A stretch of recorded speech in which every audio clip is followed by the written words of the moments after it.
Rukmini washing machine में कपड़े धोते हुए पति के पैंट की जेब चेक कर रही थी कि उसमें उसे किसी रेस्टोरेंट का बिल मिलता है। बाप रे, 4,000 का बिल! आने दो इनको। मुझे और बिट्टू को तो एक पेप्सी भी लाकर देते तो उसी में 10 बातें सुना देते हैं कि इसे मत पियो, जहर है, मर जाओगे। बताओ भला, 10 रुपए की पेप्सी से हम मर जाएंगे और 4,000 के खाने से ये बच जाएंगे। आने दो इनको जरा, आने दो, आज इनकी खबर लेती हूँ। और रुक्मणी बिल साइड रखकर बाकी काम करने लगती है कि तभी उसकी ननद नीलू वहाँ से गुजर रही होती है। उसकी नजर बिल पर पड़ती है।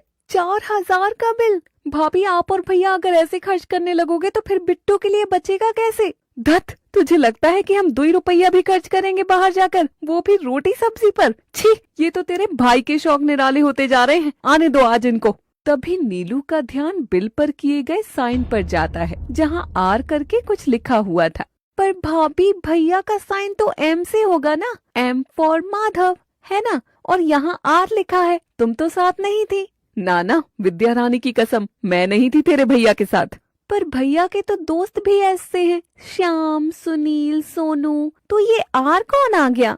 ये बोलकर नीलू तो चली गई, मगर रुक्मणी के दिमाग में भयंकर कीड़ा पैदा हो गया कि आखिर उसका पति कल रात किसके साथ बाहर खाना खा रहा था। तभी माधव घर पहुंचता है, जो काफी थका थका लग रहा था। इसलिए रुक्मणी बिल तो छिपा लेती है, लेकिन माधव को इतना थका देखकर उससे पूछे बिना नहीं रह पाती। क्या हुआ जी, इतने थके थके कैसे हो? ज्यादा काम दे दिया था क्या बॉस ने? ओह, नहीं यार बीबी जी, कुछ दोस्तों के साथ लगातार बाहर जाना हो रहा है और तुम तो जानती ही हो कि बाहर जाना मुझे बिल्कुल भी पसंद नहीं है। मुझे तो घर आकर अपनी बीवी की बाहों में रहने में आराम मिलता है।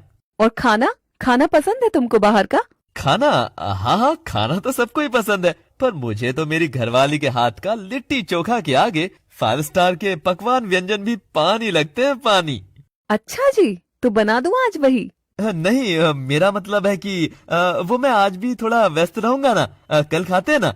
रुक्मणी माधव की बात मान जाती है और खुश हो जाती है कि उसके पति ने उससे कुछ छिपाने की बजाय उसे सच ही बताया कि वो बाहर ही था। और रुक्मणी कपड़े समेट रही थी कि तभी उसके बीवी वाले शक की दिमाग में एक और सवाल आता है और तपाक से माधव से पूछ डालती है, पतिदेव, तनिक ये बताना, कौन कौन दोस्तों के साथ बाहर थे तुम?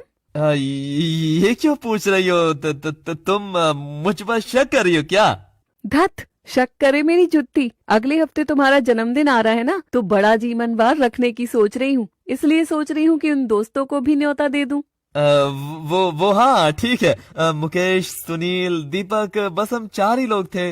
मुकेश, दीपक नए दोस्त बन गए लगते हैं, तभी तुम 4,000 दिए होंगे ना बिल के, वरना तुम कंजूसड़े कहाँ ही खर्च करते हो। अब मुझे जाने दो, तुम्हारे इन सवालों से तो मैं और ज्यादा थकता जा रहा हूँ। चलो टाटा। और माधव रुक्मणी से गले लगकर निकलने लगता है। तभी रुक्मणी को उसकी शर्ट में से सेंट की सुगंध आती है और माधव चला जाता है। केवड़ा का इत्र? जब मुझे कभी केवड़ा की खुशबू पसंद ही नहीं है तो फिर केवड़ा का इत्र क्यों लगाया सजनवा ने, और किसके लिए? और जब सब दोस्त मुकेश, सुनील, दीपक हैं तो ये आर अक्षर से कौन मुआ आ गया जिसका बिल ये चुकाते घूम रहे हैं? रुक्मणी तो ठहरी पत्नी, उसका ये सब सवाल करना एकदम सही था और वो बैठ जाती है रोने। तभी उसकी सास धनिया आती है और उसे रोते देखती है। अरे मैं तो जिंदा हूँ अभी भी मुई, तू क्यों रोए जा रही है? तुम्हारे पति को रो रही हूँ माँ जी। क्या? भक्त ससुर, मेरा बेटा ही पाया तुझे जैसे रो रही है तू? मेरा मतलब आपके बेटे की वजह से रो रही हूँ माँ जी। मुझे लगता है कि उनका कहीं चक्कर वक्कर चल रहा है। और रुक्मणी अपनी सास को सारी कहानी बता देती है। अब बताओ माँ जी, आज तक मेरे लिए तो कभी इत्र नहीं लगाया इन्होंने, और अब इनको केवड़ा भाई किसके साथ आ जा रहे हैं मुझे तो ये भी नहीं पता। अरे बहू, जय भी तो हो सके है कोई खास मीटिंग में वो गया हो और वहाँ सभी इत्र लगा कर आवे हैं और केवड़ा इत्र ही लगाना जरूरी हो। वो होता है ना तुम आजकल के बच्चों में, हाँ, ड्रेस कोड, जे भी तो हो सके है। बेचारी भोली धनिया और रुक्मणी ये सोचते ही थोड़ा शांत हो जाते हैं, मगर फिर भी उसका बीवी वाला दिमाग उसे सांस तक नहीं लेने दे रहा था।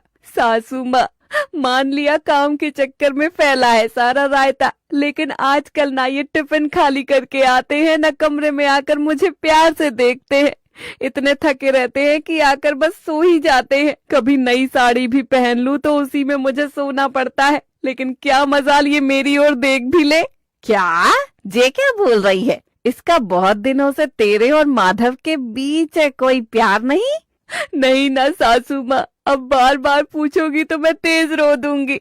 अब तो मैं बिट्टू को भी उसकी बुआ के साथ सुलाने लग गई कि पहले तो बिट्टू साथ है ये बहाना होता था, पर अब क्या बहाना होगा। लेकिन ये तो अब भी ऐसा ही करते। धनिया इस बात को सुनकर बहुत गंभीर हो गई थी। बहुरी ये तो टेंशन की बात है री। अगर तेरा पति घर में दूध मलाई नहीं खा रहा है, इसका मतलब उसे बाहर से तो कहीं और बढ़िया दूध मलाई खाने को मिल रही है। अगर ऐसा है तो तू तो गई बहुरिया।